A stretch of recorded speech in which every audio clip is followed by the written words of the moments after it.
आज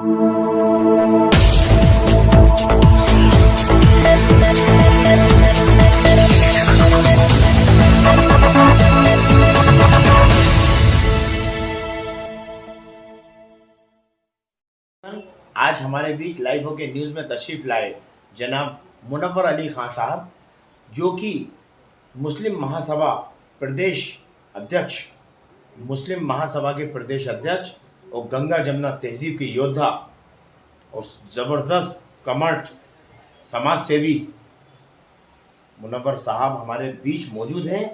और मुनव्वर भाई से मैं 2-4 सवाल करूंगा। क्या मुनव्वर भाई, अभी जो लव जिहाद का जो मामला चल रहा है और ये जो अभी मूवी को जो टैक्स फ्री कर रहे हैं, और अभी मिशन कश्मीर जो आई थी, मिशन कश्मीर आई थी, और अभी ये जो केरला फाइल्स है, तो मैं आपसे ये पूछना चाहता हूँ कि मेरे को साइकोलॉजी समझ में नहीं आ रही है कि लॉकडाउन के अंदर शराब इतनी ज़्यादा बिकना, स्कूल शिक्षा का मंदिर बंद कर देना, बिजनेस बंद कर देना, तमाम सारी चीज़ें बंद करने के बाद शराब, गुटखा, सिगरेट बराबर मिलती रही, बराबर स्कूल बंद कर दिए गए।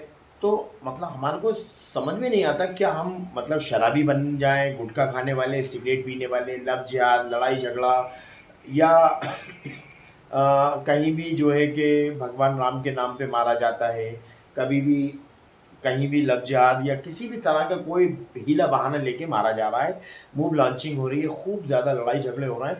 मुझे कुछ समझ में नहीं आ रहा है ऐसा क्यों हो रहा है, क्यों करना चाह रहे हैं, कि समझ में ही नहीं आ रहा। कि एक छोटा सा शेर पढ़ के मैं आपकी बात को कहूँगा कि आप करें कि एक घर बनाना था, ये हम क्या बना बैठे, कहीं मंदिर तो कहीं मस्जिद बना बैठे, पर परिंदों में फ़िरका परस्ती क्यों नहीं होती, कभी मस्जिद पे तो जा बैठे तो कभी मंदिर पे जा बैठे। तो मुनव्वर भाई आप बताइए क्या चाहते हैं आप, मतलब बहुत अच्छी बात कही मुस्तकीम भाई आपने। आपने जैसे बात की शुरुआत की थी, केरला जो फिल्म आ रही है केरला फाइल, जिसके अंदर बताया गया है कि 32,000 लड़कियों को लव जिहाद करके दूसरे मुल्क के अंदर भेजा गया। मैं देश की आवाम से ये कहना चाहता हूँ कि सबसे बड़ी बात तो ये सबसे बड़ा झूठ है कि लव जिहाद कोई चीज़ होती है। इस्लाम के अंदर इस टाइप का कोई अल्फाज नहीं है। इस्लाम के किसी भी, मैं इस्लामिक स्कॉलर तो नहीं हूँ, लेकिन हम जब से पैदा हुए हैं तब से आज तक हमने इस टाइप की कोई चीज़ हमने ना हमारे बुज़ुर्गों से सुनी, ना अपने घर के अंदर सुनी कि लव जिहाद कोई आइटम है। जिहाद तो जद्दोजहद को कहते हैं। आज आप अगर नौकरी पे जाते हैं, मेहनत करते हैं, वो आपका जिहाद है। जिहाद मतलब जद्दोजहद करना, मेहनत करना, कोशिश करना। अब रही बात ये कि धर्म से जोड़ देते हैं कि साहब मुस्लिम समाज लव जिहाद करता है और लड़कियों को बरगलाता है, तो ये बिल्कुल गलत बात है, सरासर झूठ है। क्योंकि इस्लाम धर्म के अंदर ये है, जो इस्लाम के मानने वाले हैं, कि इस्लाम के अंदर कुरान शरीफ के अंदर भी बताया गया है, पर्दा सिस्टम जो बताया गया है कि वहाँ अपने सगे चचाजाद, फुफीजाद, मामूजाद, सिर्फ दूध का रिश्ता जो होता है उसको छोड़ के सब जगह पर्दा बताया गया है।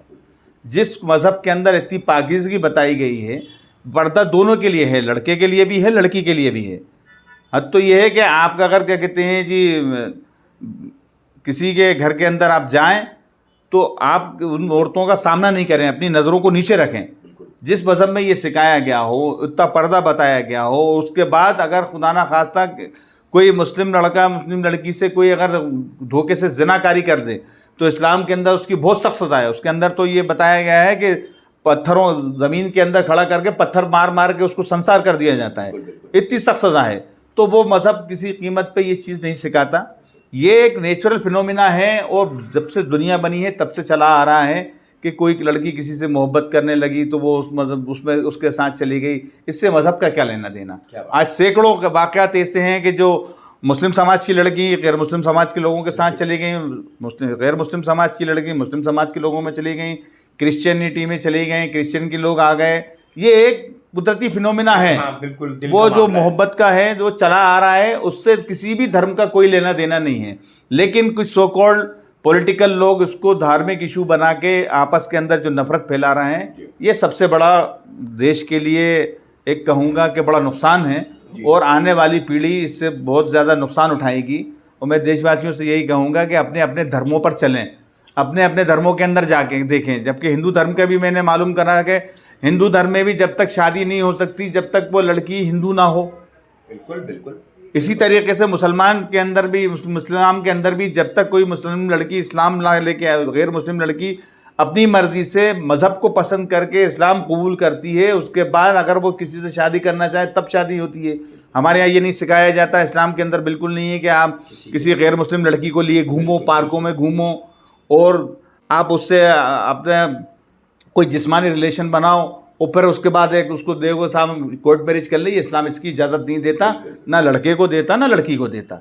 तो ये सरासर प्रोपेगेंडा है पार्टियों का कि ये उसको बहाने बना के जो सीधे साधे भोले भाले लोग हैं उनको बेवकूफ़ बनाते हैं। जबकि मैं कहता हूँ कि अपने अपने मज़हबों को अगर ये लोग पढ़ लें, क्या हिंदू हो मुसलमान हो, उनको समझ में आ जाएगी कि मज़हब बिल्कुल आपस में बेर करना नहीं सिखाता। ये पॉलिटिकल लोगों का इशू है जो हमारे देश को घुन की तरह चाट रहा है। इससे लोगों को बचना चाहिए। बिल्कुल। हमारे साथ मुनव्वर भाई जुड़े हुए थे, मुस्लिम महासभा के प्रदेश अध्यक्ष, और मैं बहुत ही शुक्रगुजार हूँ आपका। और मैं ये कहना चाहता हूँ कि जिस तरह से आज कहीं भी कोई लड़की बुर्खा पहन के पकड़ाती है, कुछ मुस्लिम लड़के उसको मारने लगते हैं कि तुमने हमारा बुर्खा क्यों पहना, हमारे समाज का बुर्खा क्यों पहना। तो एक तरफा ये भी बात है, एक तरफा ये भी बात है कि हमें ये भी देखना है कि अगर कोई हिंदू लड़की हमारी बहन है, वो सबसे बड़ी बात तो ये कहेंगे, अगर वो बुर्खा पहन के अगर वो किसी के साथ जाती है, वो अपना पर्दा कर रही है, हिजाब कर जाती है, और कुछ मुस्लिम लड़के उसको पकड़ लेते हैं और कहते हैं कि भाई तुमने बुर्खा क्यों पहना आपने, ये काम पुलिस का है।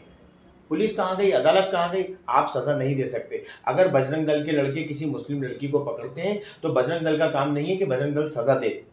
ये कोर्ट कहाँ गई, फिर थाने कहाँ गए, जेल कहाँ गई, पुलिस कहाँ गई? बजरंग दल के लोग सज़ा देना शुरू कर देते हैं कि भाई ये इस तरह का मामला।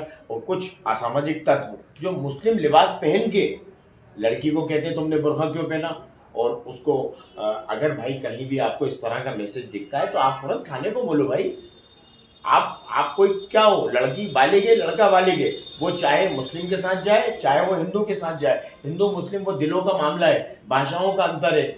हम सबको ये भाषाओं के झगड़ों से निकलना है। हम जिसको पाकीज़गी पसंद है वो पाकीज़गी में आएगा, जिसको खुशबू पसंद है वो खुशबू में पसंद करता है, जिसे बदबू पसंद है वो बदबू पसंद करता है। तो हमने एक तरफा ये भी रखा। और आज जो इस तरह का जो नफरतों का जो घोल पिलाया जा रहा है कि भाई टैक्स फ्री हो गया, आप फिल्म देखिए 370 में आपने कितनी आर्मी को, बाकायदा पूरी पुलिस को, आर्मी को आपने टैक्स फ्री करके दिखाया। क्यों दिखाया भाई? वो तो 100 साल पुरानी बात है, हमें क्या मालूम। अगर आप ये कहते हैं कि कश्मीर से पंडित आए, पंडित भाई पंडित अपनी मर्जी से अपनी जान, हजारों मुसलमान कत्ल हुए। किसने कत्ल किया? असल में वो पाकिस्तानी कश्मीरियों ने हिंदुस्तानी कश्मीरियों का कत्ल किया। हमारे हिंदुस्तान के जितने भी ब्राह्मण हैं, जितने पंडित हैं, वो हमारे भाई हैं। कौन कहता है कि कश्मीरियों ने मारा? कश्मीरियों ने नहीं मारा, पाकिस्तानी कश्मीरियों ने मारा। ये एक गलत फहमी में निकाल दूं, आज पूरे मेरे हिंदुस्तान के पूरे हिंदू भाई सुन रहे हैं मेरे बात को, तो मैं बता दूं कि हिंदुस्तानी कश्मीरी अपने भाई है, अपना भाई अपने भाई को कभी नहीं मारता, बल्कि हजारों लोग, हजारों पंडितों की जान बचाई है हिंदुस्तानी कश्मीरियों ने। ये असामाजिक तत्व, ये गुंडे या आतंकवादी, ये जो पाकिस्तानी कश्मीरी हैं, इनसे हमें बचना है। हमारे हिंदुस्तान के जो कश्मीरी हैं वो बहुत पाक दामन है और अच्छे हैं, उनको अच्छी निगाह से देखो। अगर वो यहाँ पढ़ने आते हैं तो उनका आप साथ दो, उनको रूम दो, उनको घर दो, उनको पढ़ाओ, क्योंकि वो पढ़ाई के लिए निकल रहे हैं। आपकी पढ़ाई, वो पढ़ाई के लिए आप, वो कलेक्टर बनना चाहते हैं, आईजी बनना चाहते हैं, डीआईजी बनना चाहते हैं, वो एक अच्छे स्कॉलर बनना चाहते हैं, वो लड़ना झगड़ना नहीं चाहते, वो प्यार चाहते हैं। तो आप लोग सब लोग उनकी हेल्प कीजिए। और मैं अगली आवाज़ सुनूंगा जनाब मुनव्वर भाई से।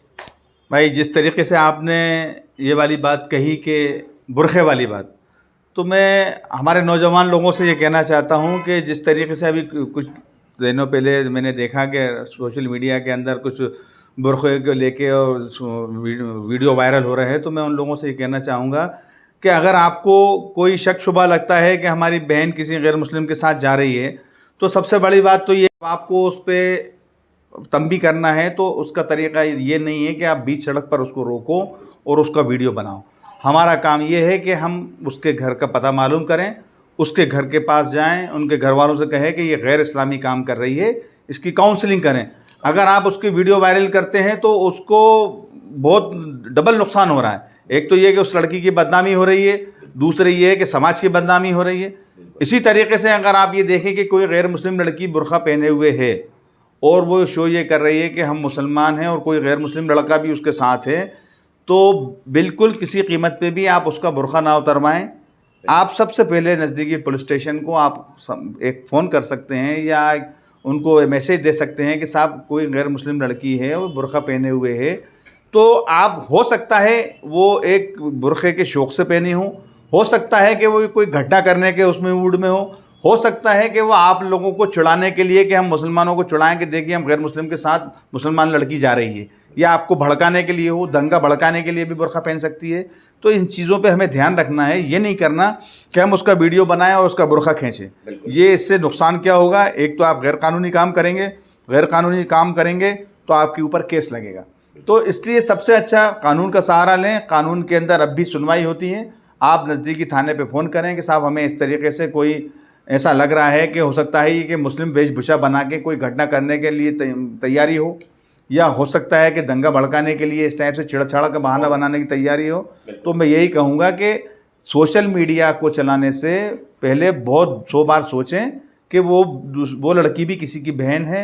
आप किसी उस लड़की को भी आप वीडियो वायरल करेंगे तो वो भी समाज के लिए नुकसानदेह है। उसका तामीरी काम ये है कि उनका घर का पता मालूम करें और उनको जाके काउंसलिंग करके समझाएं। बिल्कुल, आपने अपनी बात रखी थी। और मैं एक शेर अभी जो शेर काजी साहब के बारे में कोई भी मैसेज किसी ने वायरल किया, फिर वायरल करते करते वो दूसरों ने भी वायरल किया।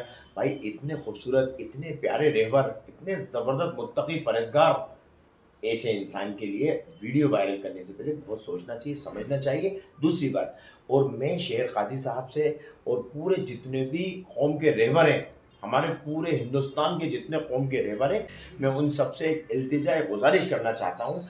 जिस तरह से अतीक अहमद वाला जो मामला हुआ, हमें एक बात को देखना है, हमें बाकायदा पूरे महल्ले एक लिस्ट बनाना है कि कहाँ पर कौन लोग शिक्षित हैं, नहीं हैं। अगर शिक्षित नहीं है तो क्यों नहीं है, क्योंकि अगर शिक्षित नहीं है तो फिर वो मज़हब को बदनाम करेगा।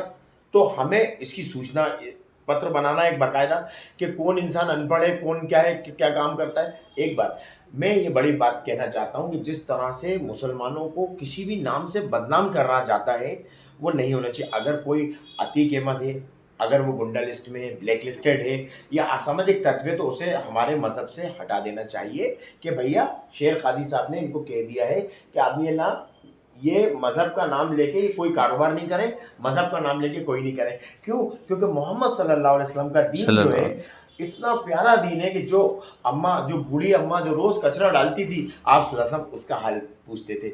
आप 7-7 दिन भूखे प्यासे रहते, आपके पास जैसे ही खाना खाने बैठते इतने में कोई सवाल ही आ जाता, आप उसको उठा के दे देते। असल में क्या है कि हम लोगों ने क्या करा, मोहम्मद सल्लल्लाहु अलैहि वसल्लम के मैसेज को चला नहीं रहा है। हर मुसलमान इस टाइम बिजनेस करने में लगा हुआ है, उसे नहीं मालूम कि बिजनेस में कामयाबी नहीं है। आप बिजनेस के साथ सदका कीजिए, ज़कात दीजिए, बिजनेस के साथ आप मस्जिदों में और हर मज़हब के इंसान को बुलाइए खाना खाने के लिए। मैं बड़ी प्यारी एक बात पूरे देश को, प्रदेश को ये कहना चाहता हूँ कि जब मैं छोटा था तो इंदिरा गांधी को किसी एक असामाजिक तत्व ने मार दिया था, एक दाढ़ी वाले ने मार दिया था। वो किसी मजहब से, वो सिख थे। एक गलत था ना, सब तो गलत नहीं थे। मगर जब मैं छोटा था तो मैं सरदारों को देख के डर जाता था, अरे आतंकवादी हैं, आतंकवादी हैं। हमें बाकायदा मूवियों के ज़रिए, मूव लॉन्चिंग के ज़रिए हम रोज़ पेपर में, टीवियों में देखते थे। हम सरदार के चेहरे को, दाढ़ी को देख के घबरा जाते थे, आतंकवादी आतंकवादी। फिर क्या हुआ कि सरदारों के घर जला दिए जाते थे, उनकी गाड़ियाँ जला दी जाती थी, उनके गुरुद्वारे जला दिए जाते थे, उनको बहुत तरह तरह की तकलीफ़ें पहुँचाई जाती थी। तो उन्होंने क्या करना चाहिए हमको, सारे के सारे सरदार इकट्ठे हुए गुरुद्वारे में। उन्होंने कहा हमें क्या करना चाहिए, चारों तरफ से हमें मारा जा रहा है, अब हम बहुत परेशान हो गए। एक ने इंदिरा गांधी को मार दिया, हम सब ने तो नहीं मारा। उन सब की सज़ा, उसकी सज़ा हमको सबको क्यों मिलती है? आखिर हमें दाढ़ी कटा के घूमना पड़ रही है, हमें जट कटा के घूमना पड़ रहा है, वाहे गुरु की सबसे अहम सुन्नत को कटा के घूमना पड़ रहा है। सब लोग परेशान थे। सब ने किया कि एक काम करो, वाहे गुरु जी ख्वाजा मोइनुद्दीन चिश्ती रहमतुल्लाह अलैह के शागिर्दों में से थे। आप बिल्कुल सादी थे, बहुत एक दूसरे से मोहब्बत करते थे। वाहे गुरु की उन्होंने सारे लोगों ने इकट्ठे हुए, उन्होंने कहा यार अब हमें क्या करना चाहिए, इस हिंदुस्तान में वापस से हम अपने सर को ऊंचा कैसे करें। तो उन्होंने कहा एक सब के सब वाहेगुरु जी का क्या है, वाहेगुरु जी ने कहा था खूब खाना खिलाओ, खूब सलाम करो, खूब खाना खिलाना, खूब सलाम करना, बाढ़ पीड़ितों में जाना, स्टेशन पे जाना, रेलवे स्टेशन पे जाना, अस्पतालों में खाना बांटना। आज वापस हमको इज्जत मिल गई मेरे अजीजों साथियों। हम क्यों नहीं करना चाहते, हम क्यों नहीं कर रहे, हम कर रहे हैं, आप बहुत कर रहे हैं। आप स्टेशन में पानी पिलाते हैं, आप अस्पतालों में खाना, आप बाढ़ पीड़ितों में करते हैं, आप वीडियो क्यों नहीं बनाते। इस हाथ से इस हाथ को पता नहीं पड़ना चाहिए, नहीं पता पढ़ाइए, आप बताइए, आपने आपके मोहम्मद सल्लल्लाहु अलैहि वसल्लम कैसे उठते थे, कैसे बैठते थे, कैसे खाना खाते थे, बताइए। आप इस हाथ को क्यों नहीं बताते, बताओ। अब हमें छुप के नहीं करना, हमें सोशल हर तरह से करना ताकि हमारा दूसरा भाई भी एक्टिव हो। हमें अब मानव सेवा ही माधव सेवा है, खूब लंगर बांटना है, खाना खिलाना है, हमें भी खूब खाना खिलाना है, खूब खाना खिलाओ, खूब एक दूसरे के हालचाल पूछो, सुख में जाओ दुख में जाओ, सबसे मोहब्बत बांटो। दुनिया में सुनो भाई, दुनिया में जो आया है वो जाएगा, यहाँ से जिंदा कोई वापस नहीं जाएगा, सबको मर के जाना है। जब मर के जाना ही है तो क्या हम अल्लाह की मखलूक को मारे, मूव लॉन्चिंग लव जिहाद के नाम पे मारे, जय श्री राम के नाम पे मारे, अल्लाह अकबर के नाम पे मारे। अरे कौन लोग हो भाई, तुम कहां से आए हो। प्यार करो भाई, प्यार करो। ये जो है हिंदू और मुसलमान जो है भारत माता का एक चेहरा है। एक भी आंख खराब हो गई तो मेरी माँ का चेहरा बिगड़ जाएगा।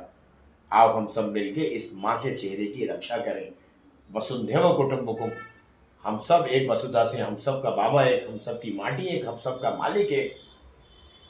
हम सब ने जो है कि हम सब जितनी रूहें थी सब ने एक होके कहा था ला इलाहा इल्लल्लाह, अल्लाह के सिवा कोई माबूद नहीं, कोई इबादत के लायक नहीं। हम सब सनातनी हैं और हम सब निराकार को मानने वाले हैं, उसका कोई आकार नहीं है, वो निराकार। हम सबको प्यार करना है। हमारे मुनव्वर भाई लाइव ओके न्यूज़ के बारे में क्या कहेंगे। लाइव ओके न्यूज़ के जावेद भाई और मुस्तकीम भाई को बहुत बहुत मुबारकबाद दूंगा कि आप हालत हाज़रा के ऊपर आप ख़ास तौर से बहुत अच्छी आवाज़ उठाते हैं और भोपाल का नाम भी आपने ऐसा रोशन किया है लाइव ओके ने कि मैं बहुत बहुत मुबारकबाद देता हूँ आपके उस प्रोग्राम को। मुनव्वर भाई थे हमारे साथ जो कि मुस्लिम महासभा के प्रदेश अध्यक्ष और समाज सेवी, और इनकी तारीफ करना ऐसा है जैसे सूरज को दिया दिखाना। तो मैं मुनव्वर भाई आपका बहुत बहुत शुक्रिया अदा करता हूँ, आप स्टूडियो में आए। शुक्रिया।